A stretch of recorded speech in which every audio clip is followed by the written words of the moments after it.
আসন্ন জাতীয় সংসদ নির্বাচন ঘিরে বিএনপির মনোনয়নের পক্ষে বিপক্ষে চট্টগ্রামে উৎসবের পাশাপাশি জ্বলছে ক্ষোভের আগুন।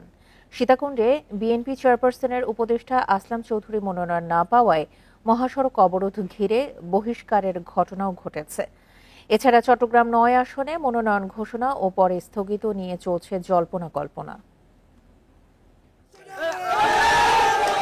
প্রার্থী মনোনয়নে চট্টগ্রামে বড় চমক। সীতাকুণ্ড ও মহানগরীর দুটি ওয়ার্ড নিয়ে গঠিত চট্টগ্রাম ৪ আসনে আলোচিত নেতা লায়ন আসলাম চৌধুরী ধরাশায়ী তারই অনুসারী যুবনেতা কাজী সালাউদ্দিনের কাছে। তাৎক্ষণিক প্রতিক্রিয়ায় আসলাম চৌধুরীর অনুসারীদের ভাঙচুর অবরোধের রেশ ধরে বহিষ্কার হয়েছেন ৪ নেতা। আমরা আসলাম চৌধুরীর হাতে করা সৈনিক, আমাদেরকে যদি ১১২ যদি বহিষ্কার করা যদি হয়, ১,১২ যদি বহিষ্কার হয়, সীতাকুণ্ডে যদি সকল নেতাকর্মীকে বহিষ্কার করা হয়, আসলাম চৌধুরীর বিকল্প ভাবার কোনো। চট্টগ্রাম ৯ আসনে নাম ঘোষণার পর মুহূর্তেই স্থগিত হয় দক্ষিণ জেলা বিএনপির সাবেক আহ্বায়ক আবু সুফিয়ানের নাম। এর বাইরে ঘোষিত ১০ আসনের ৫টিতে নতুন, 5টিতে এসেছে পুরনো নাম। বাদ পড়েছেন গতবারের ২ প্রার্থী। দল যদি আমাকে বিবেচনা করে নমিনেশন দেয়, অবশ্যই দলের পক্ষ হয়ে দানের শেষ নির্বাচন করব।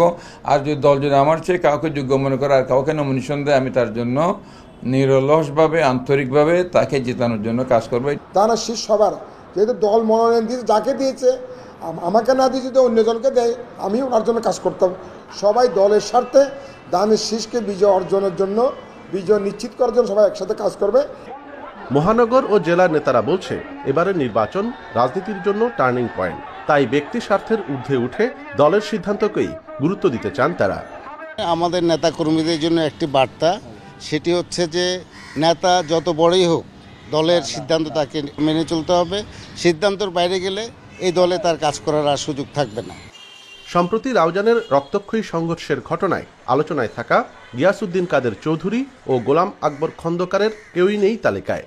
এছাড়া চন্দনাইশ, সাতকানিয়া, সন্দ্বীপ ছাড়া মহানগরীর 2টি আসনেও ঘোষণা হয়নি কারো নাম।